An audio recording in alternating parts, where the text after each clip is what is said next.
You know, the Atlanta Falcons live in this weird plane of reality within the NFL, where two completely opposite results are both somehow equally possible.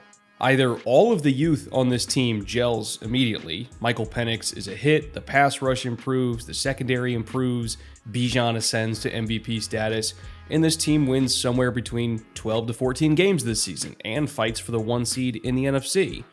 Or none of the young players develop quickly, the defense still can't get quarterbacks on the ground, Penix still has accuracy issues, and they barely win 6 games and everyone gets fired. I'm inclined to be on the more positive side of the spectrum, of course, as per usual, but I mean, you could sell me on this team going either direction, and I really wouldn't be shocked.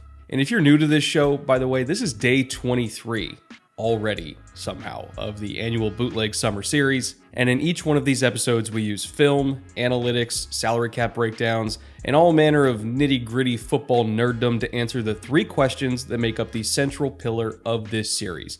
What was this team's identity before? What is their identity now? And what does a successful 2025 season for this team actually look like? In true Atlanta sports fashion, the Falcons are both exciting and emotionally exhausting, which I guess for Falcons fans, just sounds like home. So Jay, Autumn, Anthony, roll the intro.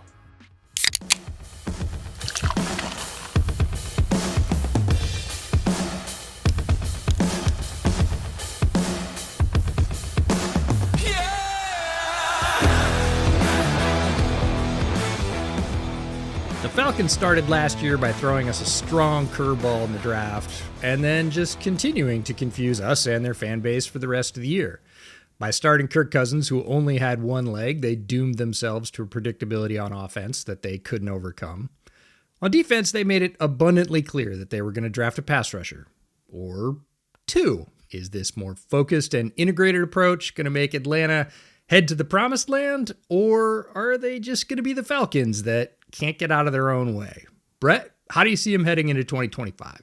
I will say this, this team is genuinely fascinating, right? And I would say I probably have more positive things to say about the Falcons than maybe even a lot of Falcons fans do, because they are just so beaten down over the years, over and over and over again. But I do think there is a lot to love about this Falcons team. And even though they were 8-9 last year, and a lot of people are kind of looking from the outside in at Atlanta, and they're just kind of projecting them to be, maybe they'll be a 7 seed, maybe they'll get bounced the wild card round, and they got a young quarterback who we got to see a little bit last year, and he had some ups and he had some downs, and I think they kind of see the Falcons as an also-ran. But I will say this.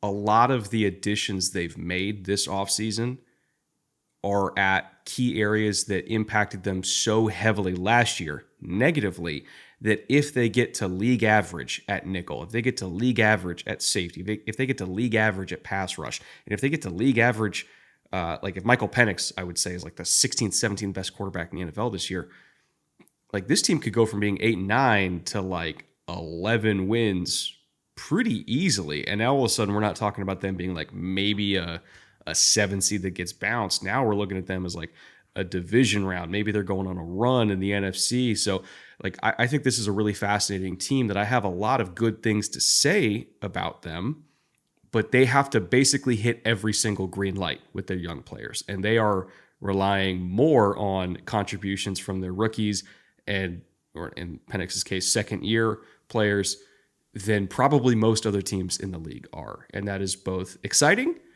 and terrifying, especially for Falcons fans. Wildly dangerous, but as we go through the numbers about how they did last year, I think those numbers bear out that approach, that this is a team that is not as far away as a lot of people think they are. And if you erase, or let's just say improve, a couple of those numbers, not too much, their win total goes up by 3 or 4. And if you're talking about a team that was 8-9 last year, came in second in the division, 4-5 at home, and 4-4 on the road, 2-3 over their last 5 games, if you improve that by 4 wins, you're talking about a team that is most likely going to win its division. Again, its division winner only had 10 wins last year, and make some noise in the playoffs. So the numbers I'm talking about are our effectiveness summary, which is our power score. We talk about how well they passed the ball, ran the ball, stopped the run, stopped the pass, scored points, and kept the opposition from scoring points. Most of these numbers are good enough to be a better team than they were last year. Passing offense, 16th. You'd like to see it elevate a little bit, and we hope in year 2 of Michael Penix, with a little bit more comfort and time under his belt on the NFL field at NFL speed, that number will increase. Rushing offense, look, you got a good offensive line. You got Bijan Robinson. You came in 7th. That's great. You can win with the 7th ranked rushing offense for sure. Here's the first number that has to improve. And again, there's nuance to this number, but pass defense was 25th. We know they had no pass rush, and they had some struggles in the secondary as well. Well, guess what they drafted? Terry Fontenot went out and got pass rushers and secondary help. So again, a lot of weight on those rookies to bring that number up. But if that number goes from, say, 25 to 15 or 16, this team's looking a lot better right off. Rush defense, 18th. And while that may sound really low, you can win with the 18th ranked rush defense. We've seen teams do it before. Points scored, 14th. Even with their struggles at quarterback, which are well chronicled, they were still above league average in points scored. They were above the halfway point. Again, if that passing offense improves, you're going to see those points go up as well. And then points allowed was 23rd. And it was largely because that pass defense couldn't hold up its own.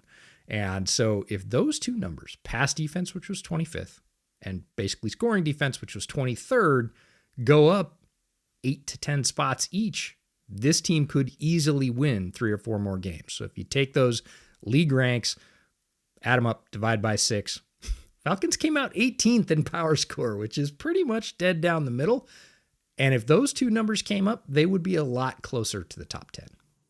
I kind of want to start with the defense here, just because that's been the main topic of discussion this entire offseason, right? Because if this team is going to get better and improve and go on a run in the NFC, defense has to be better. And then we'll get to the whole Penix discussion after that. You know, the headline, the drumbeat, I would even say, not just all this offseason, but all of last offseason and probably even the one before that and the one before that and the one before that. Really just go back to when they had like John Abraham, and it's been the drumbeat every single offseason. They had like one off year where Vic Beasley randomly got 15 sacks, and then they never had a pass rush again. But the drumbeat consistently has been this defense will not be good until they can rush the passer. And that is true. If you guys are patrons and you follow along every single day when we're posting our companion infographics for all these teams, page 6 in the Falcons companion infographic is trench efficiency. Trench efficiency. Wow, sounded out, Brett. And in trench efficiency, we have pressure rates allowed and pressure rates generated. They were 14th in pressure rate allowed, because it's a pretty good offensive line. They were 31st in pressure rates generated, which obviously bottom 2 in the league. And, I actually was kind of surprised it wasn't 32nd, if I'm being totally honest. But they really could not get pressure whatsoever. And yet, I still don't think that was entirely the reason why they were bad. Like, yes, they couldn't rush the passer, but it wasn't just that. And I think just narrowing it down to if James Pierce works, this defense is going to be good, that is A, too reductive, and B, not true. If you're looking at all of the other woes that this defense had, one of the big ones was their secondary couldn't tackle. This corner and safety group last year had the highest missed tackle percentage in the entire NFL out of all the different corner and safety groups together. They missed a shit ton of tackles. One of the only reasons why it didn't hurt them even more was because they didn't play man coverage. And missed tackles hurt you more when you play man versus zone, because, not to get too deep in the weeds on it, but if everybody's in man coverage, they're sticking to their guys down the field, their back is turned. If somebody makes a catch, you might not even see it. And if one guy misses, nobody else is then has zone eyes on the ball, so nobody else is rallying and tackling, so those explosive gains can happen a lot more compared to if you're in zone coverage. Again, somebody makes a catch, you got 3-4 guys there. But they still had the highest missed tackle rate in the league among all secondaries, and that was routinely a problem for them, right? Like, they would get into 3rd and 6, somebody would complete the ball 2 yards in front of the sticks, and you would think that they'd be able to get them down, and they just couldn't. You get 4 yards after the catch, and bada bing, bada boom, fresh set of downs. Pass rush still sucks. Secondary still can't tackle. We do that 10, 11 plays in a row. You end up in the red zone. You give up a touchdown, and you lose the game. So like you have to be able to tackle better in addition to rushing the passer better. And you also have to be able to play some man coverage. If you go to, again, on the infographic, we track coverage usage rates for every single major coverage structure. We track man versus zone percentages. We break it out by down and distance. Overall man coverage rate, they were 31st in the NFL at only 12.3% man coverage, which conversely, 87.7% zone. Again, partially because they couldn't tackle and they didn't want to take that risk, but an even bigger reason why they didn't play a lot of man is because they couldn't. So there was multiple reasons why they had to stick to that style, but it was like AJ Terrell versus the world out there. He was really their only reliable man cover corner. Hughes was okay, but like D Alford was awful in coverage last year. And so like rather than trying to risk him as their nickel, just getting routed up over and over and over again on third down, they're like, fuck it, we'll just play a bunch of 3-3 fire zone. We need the extra rusher to be able to get to the quarterback anyway. We're not going to leave Alford on an island, and we'll just pray. Like that's just kind of what the defense felt like. Like we're going to play 3-3 fire zone, and we're going to pray because we can't cover, we can't rush. And that's how you end up with the defensive numbers they had. So I look at this defense overall. They needed a nickel that could cover in man. They also needed a safety that could cover and get some more ball production. They didn't have that, which is why they got Xavier Watts. And they needed somebody who could win one-on-one and be able to, give them an opportunity to win with 4, which this defense couldn't do. Now, potentially, James Pierce can do that for them. So, again, we're putting a lot of pressure on the rookies here, but they addressed the 3 issues that they had the most. And if these 3 guys hit, I see no reason why this defense shouldn't at least be average, right? Like that's the goal here. Rising tide has to lift all boats for defense, and their secondary reminded me very much of secondaries in the past that have had one preeminent player. And if you have a very good corner and then it falls off because of injury or anything else, you can scheme around that player almost all day long and have success, keep your drives going, because the defense's ability to get a stop is really concentrated in that one guy, and there's a lot of field out there. You can throw it away from him, keep him occupied with decoys, and a lot of teams did that because they didn't fear almost anybody else in the Falcons secondary, and they had the time to do it because they could sit back there again without fear because it was a toothless pass rush and know that nobody was going to come get them. They were going to have 3.5, 4.5 seconds to find the open option, and there were probably going to be 1 or 2. It's basically whoever AJ wasn't covering. So there was a lot of options for offenses. They obviously took advantage of it, and again, Terry Fontenot and his staff needed to try and fill those holes, both in the secondary and in the pass rush. Now, he's made his choices. We will see. Again, it's a lot of leverage on the GM here as well. GM to pick them, coaching staff to develop them, because if those don't hit, you're going to see a repeat of last year, and that wasn't pretty. By the way, one stat I forgot to mention. In single coverage last year, this DB group, 104.4 passer rating allowed in single coverage. That was 4th worst in the NFL. Again, a lot of that was D Alford's fault. He was arguably the worst nickel in the league, which, that's a big reason why right now he's projected as their starting nickel again. It's a big reason why I think Billy Bowman's going to take that job, because I don't think you want to sign up for 2 seasons in a row of a 104.4 passer rating allowed. Actually, no, Alford's individual passer rating allowed, I think it was like 122.7, but the fact that the overall secondary was 104.4 because he was 122.7, that tells you just how bad he was. I want to say AJ was like 81 point something, which is acceptable, right? Not like amazing, but it's acceptable. Now, as for the Penix discussion, or really the offense discussion as a whole, wow, I'm on one today. So, kind of the unique identity of this offense was how much they use pistol, right? And we track alignment data, we track motion data, like all that stuff. And in our alignment and motion section, you can see a really, really different kind of team here, because all these different components sound like they shouldn't go together, but they do. So they were 32nd in play action rate. They were 28th in under center rate. They were 31st in shotgun rate. In terms of RPO rates, they were 20th. In screen rates, they were 23rd. It just sounds like they don't do anything ever, right? It's like, so what does this team actually do? They line up in the pistol. Like, they line up in the pistol far more than anybody else, maybe ever at the NFL level. 40.1% of all of their snaps were in the pistol last year. And they also use a lot of motion while they're at it too. 9th highest motion rate, 11th highest motion at the snap rate.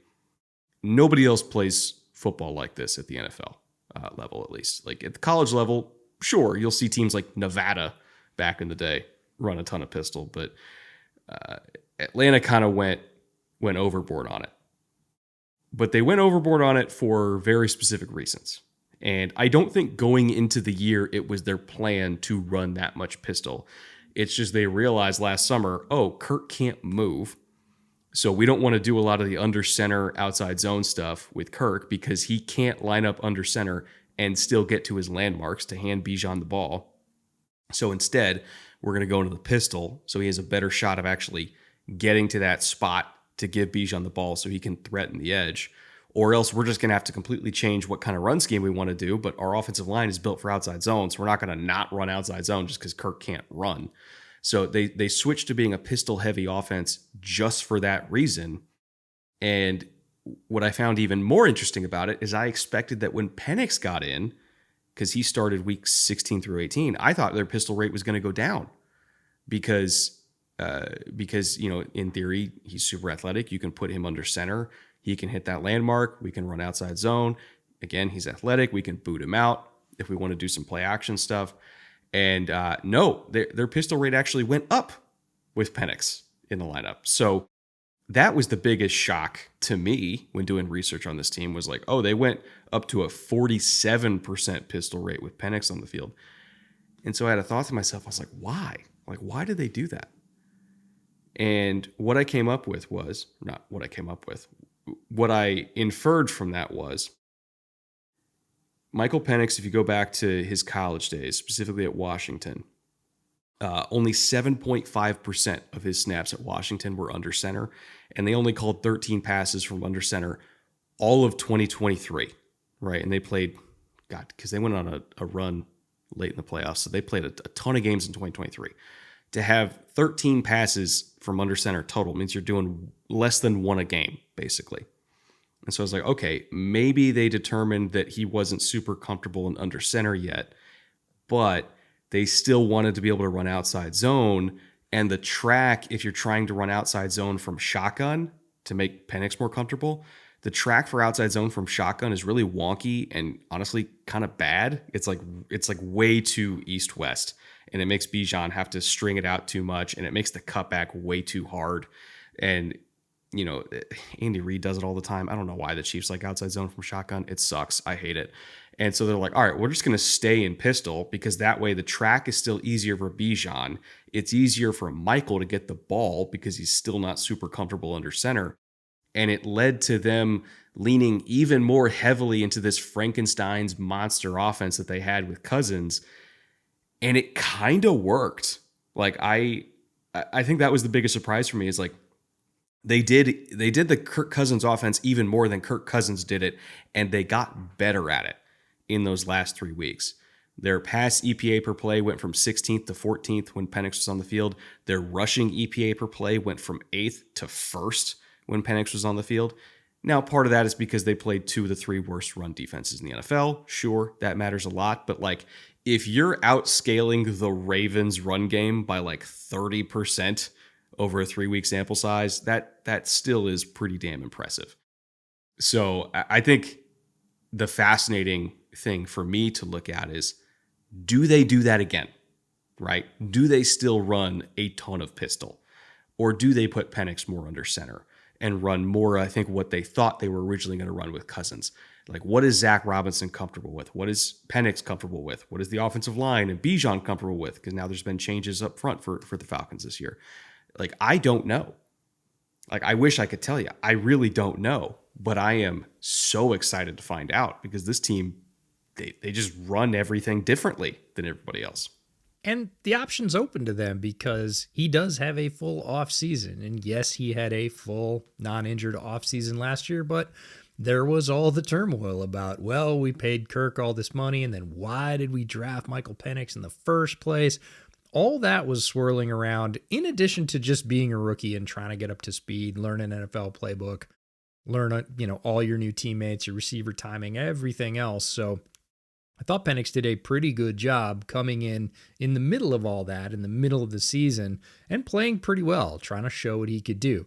Were there things to improve? Absolutely. But now, with a full turn of OTAs, rookie mini camps, now into training camp with Penix as the established starter, Zach Robinson can sit with him and say, hey, we're going to roll some of this in. We're going to have 20% under center as opposed to 5% or 10%, and see if he's comfortable with that. He's always been an eyes to the defense quarterback, largely a shotgun quarterback in his college career. But that doesn't mean that he can't do the under center stuff because, as you said, surprisingly athletic. I was at his pro day.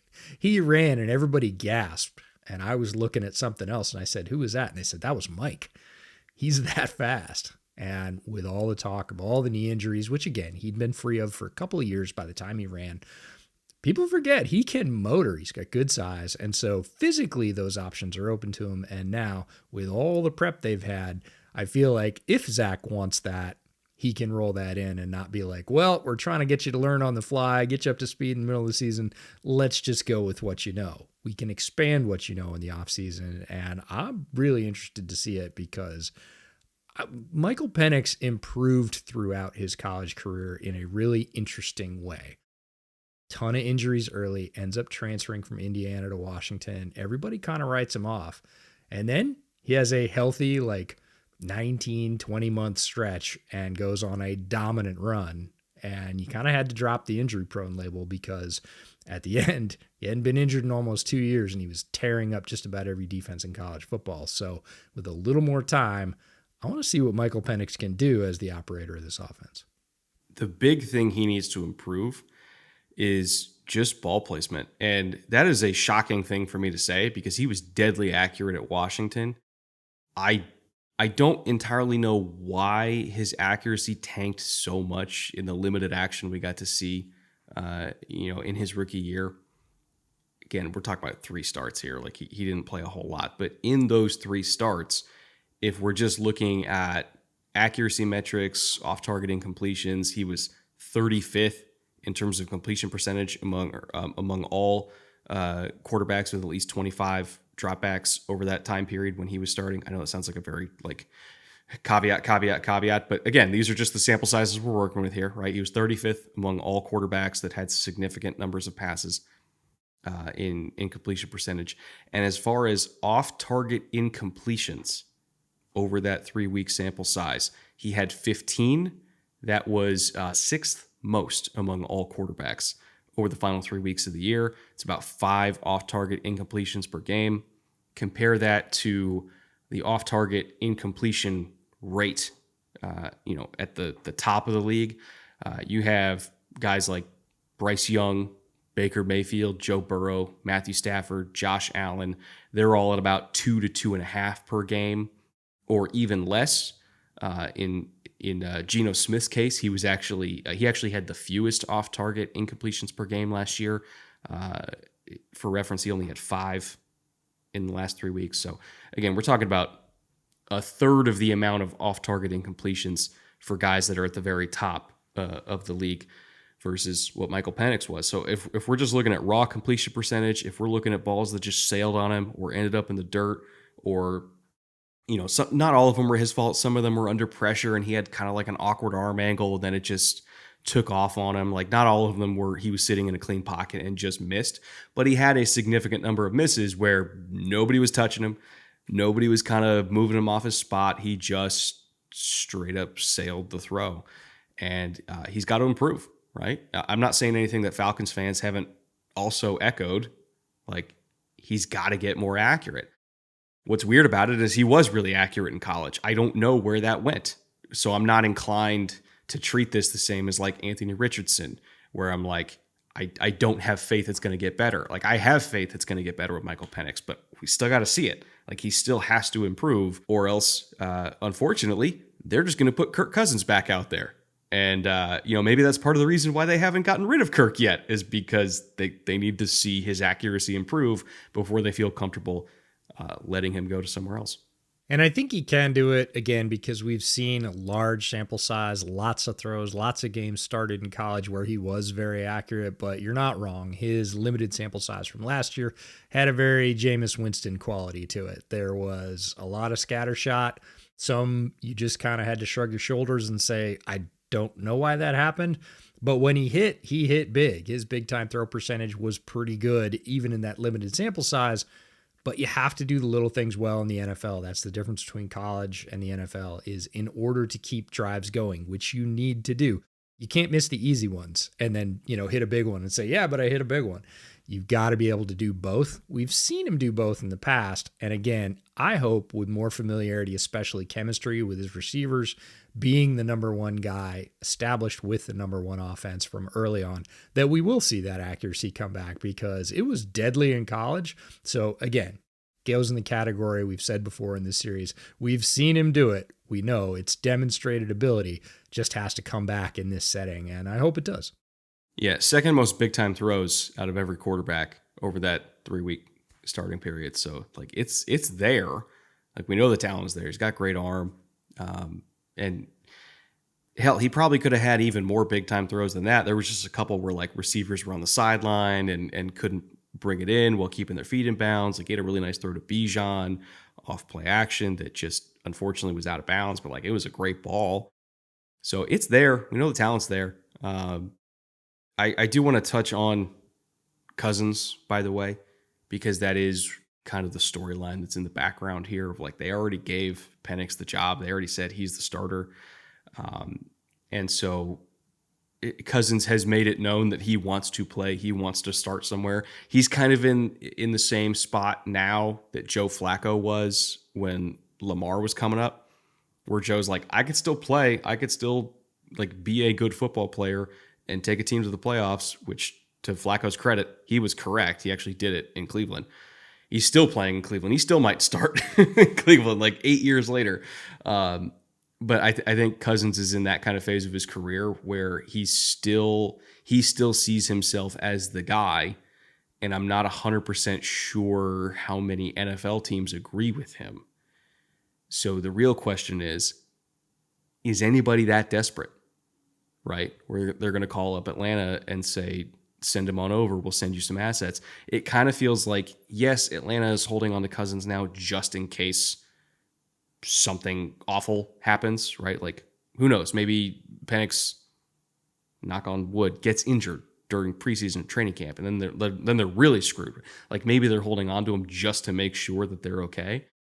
But I think they're also holding on to him to see who else gets desperate. Like, maybe another quarterback gets hurt in preseason or during training camp, and then all of a sudden they have the leverage and they can move him for even more assets. Like once upon a time we saw happen with Sam Bradford and Teddy Bridgewater.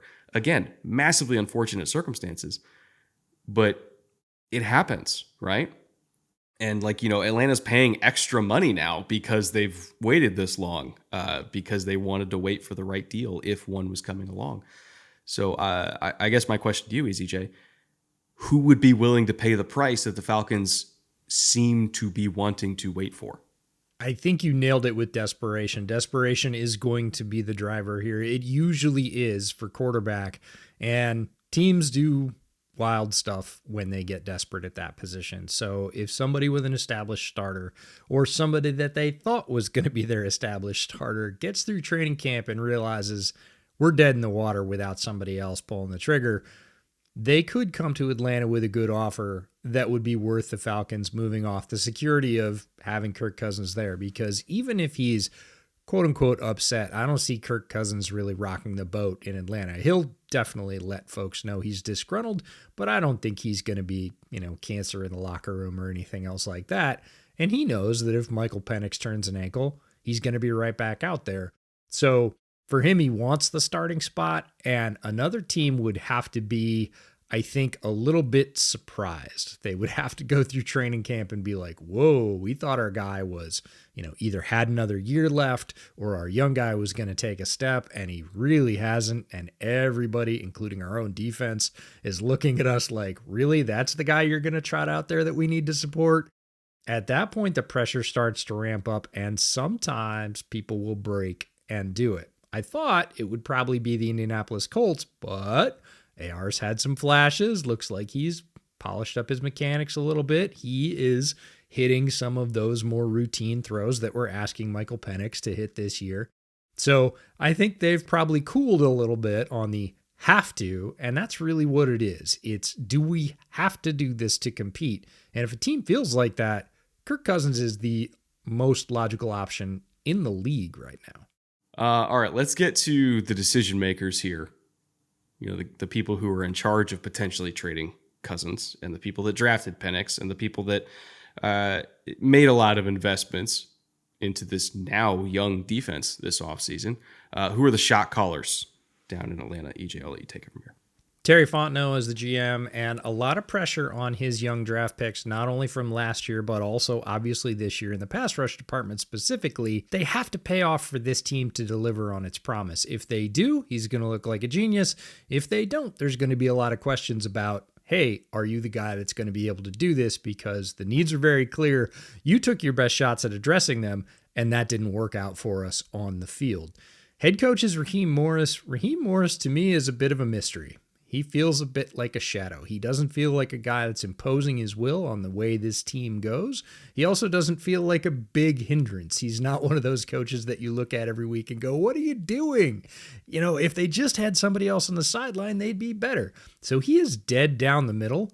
But if Atlanta finishes dead down the middle again this year, I'm not going to say it's a hot seat, but there are going to be questions. It's going to be warm.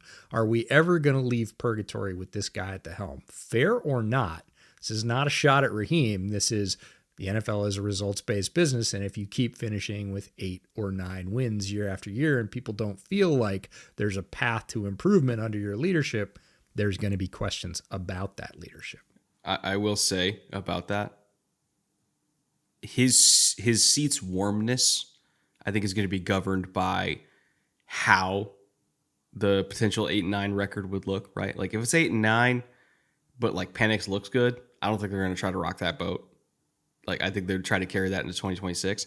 If it's 8-9 and Penix doesn't deliver on the hope they have in him, and I don't even know where Kirk would fall in this, but if it's 8-9 with Penix being shaky, all of a sudden now it's like, do we need to go get our own Ben Johnson, right? Do we need to go get the young up-and-coming offensive whiz to try to rescue this situation? And that's nothing against Raheem. Like Raheem's already, I think, unfortunately been saddled with bad situations that weren't necessarily his fault in the past.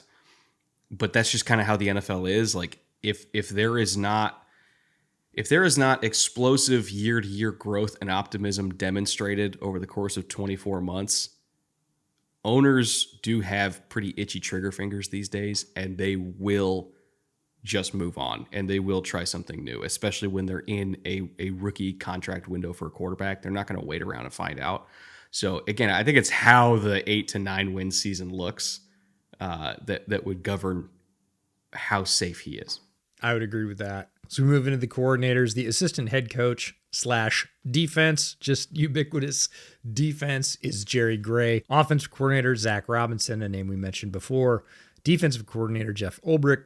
And special teams coordinator, Marquise Williams. As we get into the notable coaches on offense, I'm going to start with Ken Zampese, who has the ubiquitous senior offensive assistant title, and that's well-deserved. He started coaching in 1990 at USC, and he has coached offense exclusively every year since then.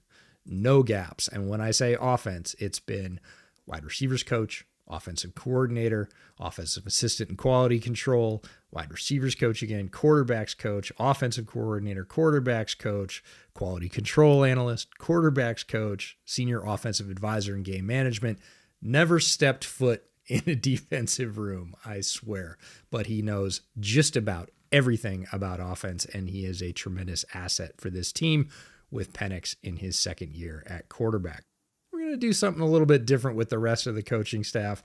This is simply former NFL players on staff because Raheem's got a load of them. So I'll read their names. We'll put up their titles on screen. But Dwayne Ledford, TJ Yates, Ike Hilliard, Barrett Ruud, Jacques Smith, Nick Jones, Lance Schulters, John Timu are all on this staff in various capacities. Raheem likes his former NFL vets as coaches. TJ Yates, Bengal killer. What's up? Shout out to my guy. Hey, he's on this list some of my because greatest he's your memories guy. as a Texans fan. Yeah, no, I can't. If I had not put TJ Yates on this list, come on. I would have yelled at you. 100%. 100%. It's actually like my favorite annual tradition when we do the Falcons episode is bringing up TJ Yates beating the Bengals. Because it was just so ridiculous. I will not deprive you of your joy. Oh, man. All right, let's get to free agency. You know, everything that Terry Fontenot did to set this team up for at least a less crazy draft in 2025 than they had in 2024, but still a good draft nonetheless. But we'll do free agency first. Again, these are all the notable transactions. If you want the entire transaction list, that is also in our companion infographic, which is going to be on the Patreon at the link in the description below or at the QR code on the screen. Can't remember if I plugged that before, but all the stats we've talked about today, all the hyper niche stuff as far as positional spending and you know, macro stats, micro stats, passing maps. Well, all the passing maps for Atlanta is kind of weird because they're two quarterbacks, but still, like everything you could ever want data wise is in these companion infographics, including every single offseason transaction. As for the notable transactions, Matt Judon is gone. Justin Simmons is gone. Both, unfortunately, addition by subtraction. Two vets that were very good a few years ago, to put it lightly. Simmons fell off a cliff last year. Like it was not good tape at all. Judon, unfortunately, is not what he was during his prime with the Patriots. So they're trying to get younger. They're trying to get more explosive and certainly cheaper. Grady Jarrett, franchise icon, is now a Bear. That one actually hurt. Like he is an older player, but he's still really damn good. $14.2 million in Chicago. Drew Dahlman, this one also hurt. Also went to Chicago. He has been a very effective center for them, specifically in the outside zone run game. He's a very good outside zone center, and that's why Chicago brought him in at $14 million, because they are going to run outside zone at least close to as much as Atlanta does. Atlanta is still first in outside zone by a wide margin, as they seemingly are every single year. But that's why Chicago wanted him, is because Ben Johnson, I believe Detroit was third in outside zone last year, and Ben Johnson wants a center that could do that. Nate Landman is also now a Ram, $1.1 million. As far as notable extensions or retentions, Jake Matthews is back at $22.5 million. Mike Hughes is back at $6 million. You know, he was an okay starting outside corner for them. Again, I think D Alford was really more the issue with their secondary than Mike Hughes was. Ryan Nugel, the center, presumably is now going to be their starting center at $4.75 million. And for some reason, EJ, D Alford is back at $1.5 million, even though he literally had a 122 passer rating against in coverage last year. But okay, Terry, I had to put him on there because, again, he played 65% of the snaps, which as a nickel is about league average when you are nickel first as a base defense. He did not play super well. He is 28. 1.5 is extremely affordable, but as you said, they better like him as a backup, because if they're going to run him out just because, like, he's our guy and we're going to run him back, to me, that says they're not paying attention to what actually went on. And I don't think they're going to, based on what they paid him. But if they do, I would be incredibly suspect about the defense as a whole, because you're basically saying, oh, yeah, we got a big old hole in the fence and we're just going to leave it there. I don't get it. And when we say notable transaction, it doesn't mean good transaction. This is Correct. Like notably bad transaction. So I would anticipate Billy Bowman is going to give him a run for that job. As far as notable third-party additions, Leonard Floyd still kicking around at 33 years old. Always been a very solid rotational edge. Well, not rotational the whole time. He was a starter for a long time, but at this point in his career, rotational edge. Brought in from the 49ers for $10 million. Morgan Fox basically just does one thing, but he does it really well. He plays 4-eye, so they brought him in at 275 to play that role for them. The aforementioned Easton Stick to probably be, well, either QB3 or QB2, I guess we'll see, at $1.4 million. And then Divine Diablo, they brought over from the Raiders at $7 million. Played safety in college, put on a little weight, converted to linebacker. He basically just went like 5 pounds heavier than Cam Chancellor was and was like, all right, that's the line of demarcation from safety to linebacker. But he's turned into a good linebacker to boot. That was a good addition for them, especially with losing Nate Landman to the Rams, who was really their run and track linebacker. Leonard Floyd gets to play football in Georgia again, which is a fun storyline as well. That brings us to the draft. Small class, but multiple high picks. They had 3 top 100 picks, but 2 of them were in the top 26. They obviously attacked defense relentlessly over and over and over again until they got to round 7. Then they did a little token offensive pick in there. But I'd be willing to bet that their first 4 defensive picks, all 4 of them are going to play significant snaps, and maybe 3 of them are going to be immediate starters. Yeah, a lot of impact in this draft. Again, 4 choices in the top 120, and then not one until number 218, way down in the 7th round. So we had 2 number 1s, a 3, a 4, and then all the way to the 7. So leading off, number 1, pick 15, Jaylen Walker, the linebacker out of Georgia. I say linebacker. Some people say edge. This was the big question with Jaylen Walker throughout the pre-draft process. Where's he going to play? Where's he best? Is he best at off ball? Is he best at edge? He's undersized, but incredibly explosive. For my money, his best reps were on the edge. Now, is he a typical edge that you can do everything with that you need to in the NFL? He's not, but that doesn't mean he's not effective as an absolute flamethrower off the edge. So it'll be interesting to see, one, how he's sized as he moved into his first NFL season. Are they going to have him gain weight or stay at his light frame? And 2, how are they going to play him? Like, how are they going to align him? They clearly want his pass rush ability. You don't pick a guy at number 15 if you're picking an inside linebacker unless he's all world. That's not what they want Jaylen Walker for. They want that pressure off the edge. How they manifest that within their defense is what remains to be seen, but it's a fascinating choice. So a little earlier, I think, than I would have picked Jaylen Walker, but he wouldn't have lasted to their second pick, probably, even if they hadn't picked him at 15. I think he would have been off the board.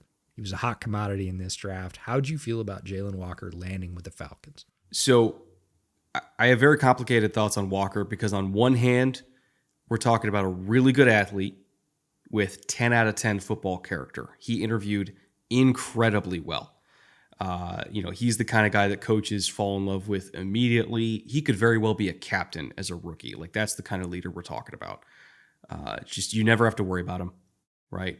Like, you never have to worry what he's doing at 10 p.m. on a Saturday. Like, he's getting ready for the game, and he's probably getting his whole unit ready for the game. Like, he's that kind of guy. And at the same time, again, he's explosive. He's got bend. He did play multiple positions, and some people would see that as a positive. For me, I see it as, is he a positionless player or is he a player without a position, right?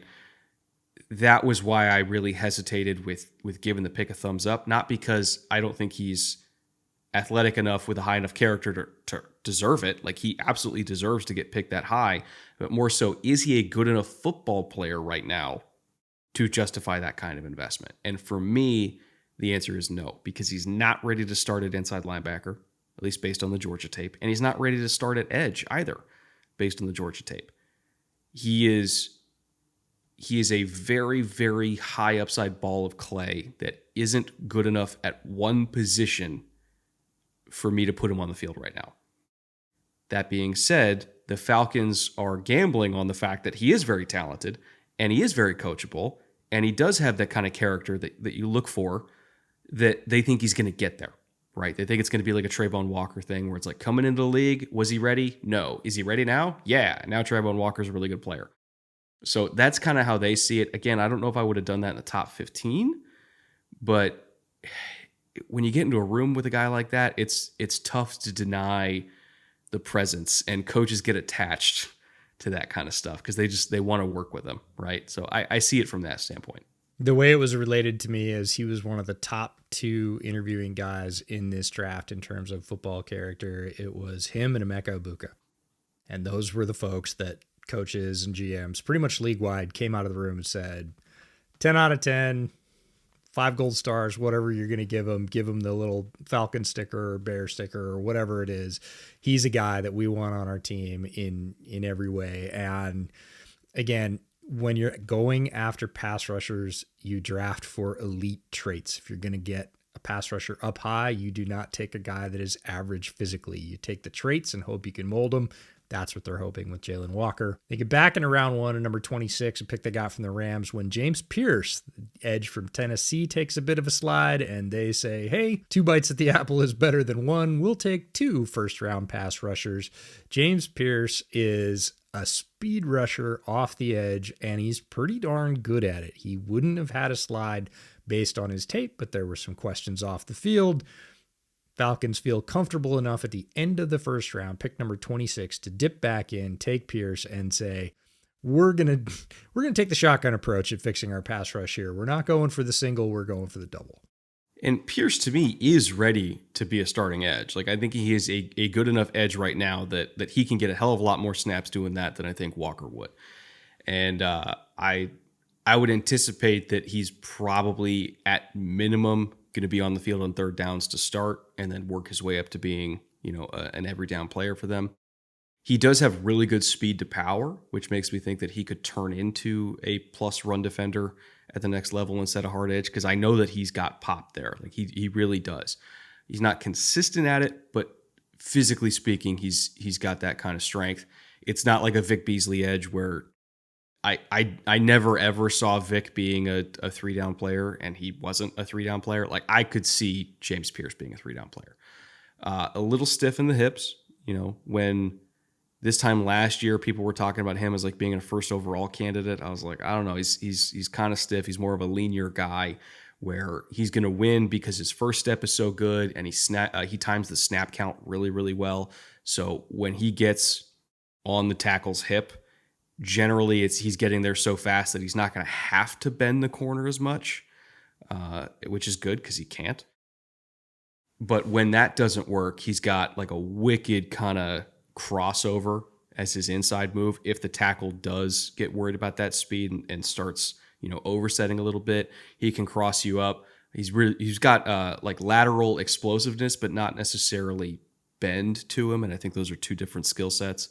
And also he's got kind of sneaky speed to power. I mentioned the pop in his hands. Like when he sets you up, like if tackles start vertical setting on him because they're trying to make that arc as long as possible because they know that he's not super bendy. If they vertical set on him and they just kind of present their chest and he's got a runway, he's like, all right, fuck it, I'll go through you. Like, he does have really, really good strength in that scenario. So I think there's a lot to work with here. If the work ethic is good, or rather if Jaylen Walker rubs off on him and you get the best possible version of James Pierce, you're getting a really good pass rusher. Like, is he a complete player? No, but he's really good in the role that the Falcons need him to be really good in. Like I said, they needed better man cover corners, or at least a man cover nickel, and they needed pass rush. Everything else would kind of take care of itself at that point. If he can give them that, he's worth the investment.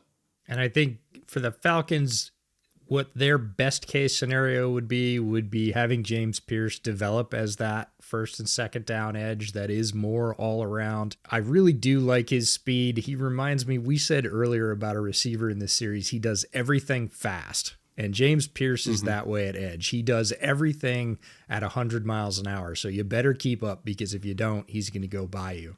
So I think the Falcons want him to be that base first and second down edge, and then Jaylen Walker could come in as the fireballer on third down, the DPR, and I think that would be a great rookie rotation. The Falcons would be over the moon if that came to pass. Round 3, pick number 96, pick they got from the Eagles, Xavier Watts, the safety out of Notre Dame. This was a good spot for Xavier Watts for me. A lot of people had Xavier Watts in their top 50 players, and I didn't see that, and that put me among the minority. He's got good size, he's got good speed, and I think he plays a good all-around game, but there were certainly people that felt like he was the preeminent safety in this draft, that he was going to be an absolute ball hawk, and he does have production, but when you look at the type of picks he had, I don't think as many of them were quote-unquote earned as a lot of people led them to be. Yeah, there were some tips and overthrows in there. Yeah. And again, credit to Xavier for being in the right place. But again, in the top 100, absolutely a value. When people were saying, oh, he's not going to last past 50, I was like, ooh, I don't know that I'd pick him before 50. Falcons become the beneficiary when he drops almost to 100. And again, they needed secondary help in their safety. And Xavier Watts, a very quality player that I think lines up with value. Terry Fontenot's got to be super pleased about this one. You know, when we talked about, for Pierce, there's a difference between bend and lateral explosiveness. I think there's also a difference in safeties between explosiveness and change of direction skills. And I see Xavier Watts as kind of a one-speed player. I don't see a top gear, nor do I see like true top-end explosiveness out of his breaks. But he's very clean in his breaks. Like when he does start and stop, he starts and stops really quickly. It's just like the true explosiveness in those first 10 yards. It's not to the level of like, I'm trying to think of like a good example, like who's a safety? Oh, like Budda Baker, right? Like when Budda goes, like holy shit, like he goes. I don't see that kind of immediate get up in Watts, but he is so technically proficient with his feet, with his hips. Like everything is maximized in, with the physical profile that he has. I'm trying to be complimentary. It sounds like I'm being a dick, but like he is the best version of what he can be, right? But what he can be is a solid safety that has excellent ball skills and excellent instincts and like really clean footwork and fluid hips. Like, is he going to get to the spot faster than anybody else in a race? No. But he does see things quick enough that he can meet them there at the ball. Even if he's not going to beat them to the ball, he'll meet them at the ball. And he's got such good ball skills and such good hands that, like, if the quarterback's even a little off, he's going to snag that thing. Ironically, it kind of reminds me of like a younger version of Justin Simmons, who I also didn't think was like a super flashy athlete, but he was really smart. He had good feet, he had good hips, and he would just be in the right spot all the time. Now, Justin, unfortunately, he was not the athlete that aged super well, as Falcons fans noticed last year. But for a good 6-7 years there, like we're talking about a really good safety. So I think Watts kind of profiles that way. I think he's going to get significant snaps this year, and him and Bowman together should be a pretty good combo. I think the thing that's going to get him on the field most quickly is he has really good eyes. You talked about seeing it and having vision, and it's one of the things, probably the primary thing, that allows him to use all the gifts he has sort of pushed to the wall, even if they're not at elite levels, to get him to the right place to be in position to catch those tips and overthrows. He has really good eyes, very assignment sound. I think that's going to get him on the field quickly as a rookie. Round 4, pick number 118, Billy Bowman, the safety from Oklahoma, an absolute agent of chaos around the line of scrimmage. High variance player in terms of he will gamble, and if he is right, he is going to absolutely destroy things. He is tenacious. He hits like a ton of bricks, even though he's not the biggest guy. Very, very effective going forward. But if he misses, and he does miss, he has a fairly high missed tackle rate, he's going to miss big. So he's got to clean that up and get more consistent. But again, when he sees it, takes off, and makes contact, it is impactful. I do love me some Billy Bowman. You know that, EJ. True. The good news is when he gets somewhere, he gets there in a hurry. Like, he does have all the explosiveness in the range that I don't think Watts has. Like, he's got serious speed. The bad news is he's got a higher missed tackle rate than any Falcons DB last year, and they were already the worst in the NFL. So Sometimes he'll just kind of get to the wrong place quicker. But when he makes a splash play, it is a splash play. He's got ball skills. He's got instincts. I think he can be a really excellent post safety, but it seems like how they envision him is more being their replacement or their future solution at nickel, because he is a much better cover player than, in my opinion, D Alford is right now. Because again, he's explosive. He's got great change of direction ability, and he's really, really twitchy when he does change direction. So like, I think he's a natural fit to just be a pest in the slot and would allow them to play more cover one. Their total percentage of calling cover one last year. Let me pull up my infographic. Overall coverages, cover one rate 11%, 30th in the NFL. So they could play cover one a hell of a lot more than 11% if they had a nickel that they thought could actually cover somebody with a two-way go. Billy Bowman can do that. Again, will he get you on the ground if you do make the catch? We'll see.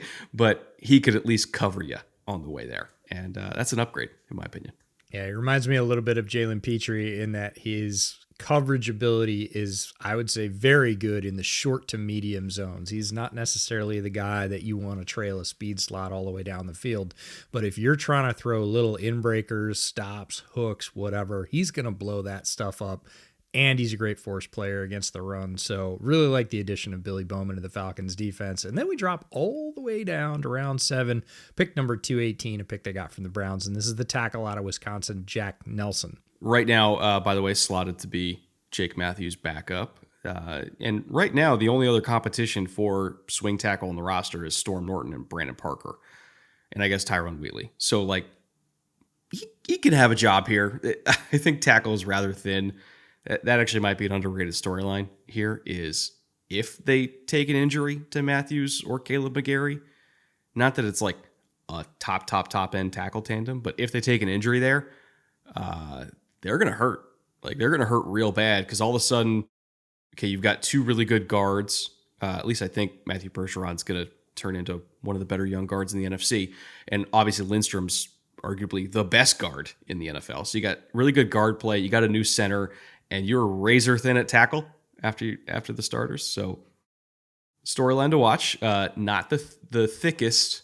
Well, they are thick, but not the deepest offensive line here.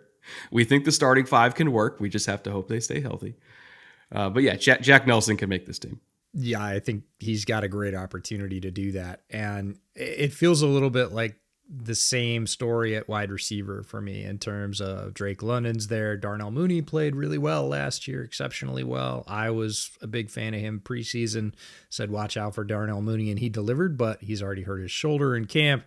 And Ray McLeod, again, I think outperformed his career averages at other stops for the Falcons. But beyond that, you're talking about Casey Washington, Kadarrell Hodge, Jamal Agnew. Like, those are your next 3 guys in line, depending on how the depth chart shakes out. Again, starting 3, pretty good. Injuries to the starting 3 for wide receiver could be a story. Wow, the blatant Nick Nash disrespect. EJ. We're getting there. We're getting there. Yeah, it's probably a good transition into the UDFA hall here. So their 3 most notable UDFAs they picked up are going to be Nick Nash, the wide receiver out of San Jose State, who was obscenely productive in college, but also not exactly the most physically gifted player. And you could argue that, see, empty calories isn't the right way to describe it, but a lot of the targets that he got at San Jose State were within 5 yards of the line of scrimmage, right? So he would just get fed and fed and fed. And he was basically like a running back with extra steps at some point, where it's like, he's going to get 5 or 6 for you every single time. Is he ever really going to get down the field work? Probably not, especially against NFL quality corners that are all faster than him. So I think he could potentially make the team as like their last wide receiver and somebody who could get some work in the slot, but I don't think he has the physical profile to really compete outside against the Derek Stingleys of the world, where you kind of have to be a monster. Luckily, that's why they have Drake London. Joshua Gray, I do think, is going to make this team. And in an alternate timeline, he's probably competing for their starting center job right now. But unfortunately, their interior trio is already worked out. So he's going to try to make the team as a swing. But the fact that he can play center or guard for them makes him valuable enough that I think he could absolutely stick on the final 53. At worst, I think he makes the practice squad. And Kobe Bryant. We talked about this team having issues at corner, not being able to play a whole lot of man coverage. Kobe could also potentially make this team because they still need corner help. And, he is a really, really sticky man cover corner. He plays press, a lot of press even, despite his, let's say, size disadvantages. He's not the biggest human in the world, but he plays really tough. He's a great technician. He's got good feet. He's got good hips, and he can roll down the field as well. So if you have faith in the frame to stay healthy, I think Kobe Bryant could stick here. If you're wondering why a corner this good went undrafted, by the way, a little bit off the field stuff, not like crazy, but he. How do I phrase this? He rubbed some people the wrong way. Yeah, rubbed some people the wrong way during the interview process. It's a good way to put it, EJ. Thanks for the save on that one. Oh, you're welcome. He went undrafted for a reason. How about that? Well, and the reason is more personality, because based on tape grade, I would have picked Kobe Bryant in the end of the third round. In the compensatory picks in the third round onward, if you need an absolute dog on the field, who can play nickel, who can play outside, who is going to contest receivers every single down and in between, that's Kobe Bryant. And he's very skilled at it. I was surprised he fell all the way out of the draft. Josh Gray, love him to death, got to know him. We interviewed him at Shrine. I saw him again at Combine. Great swing player, extremely intelligent. Now, typically, offensive linemen tend to be some of the smartest guys on the team. Josh Gray is smarter than that, and incredibly humble, versatile, good physical player as well in terms of technically being sound on the football field. I don't see a way that he doesn't make this team because of all those values. And then Nick Nash is like Mr. Consistent. I would say Nick Nash has better size than you think. A lot of people think, oh, he's just one of those little slot guys that's probably like 5'10", 185. No, he's 6 foot, 200 pounds. But I would say he wins all the routes he's supposed to. And that's the thing. And you want somebody to run stick routes 12 times in a row? He's your man. And he will catch 12 of them. And that sounds incredibly valuable. And there are guys in the NFL that have carved out a career that way. Is he going to beat physically dominant secondary players? The answer is probably not. And a lot of guys are going to have better physical skills than he does in the NFL. However, if you're looking at what Terry Fontenot and his staff did, in terms of would I have drafted all three of these guys? Did I have draftable grades on every single one of them? I did. You got them all in the UDFA process. That's great work. So that brings us to our final segment.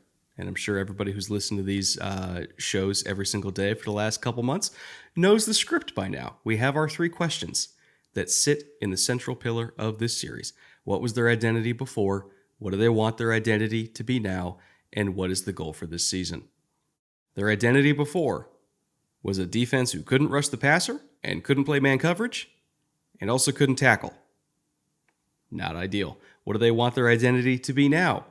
At least average in all 3 of those things would go a long way.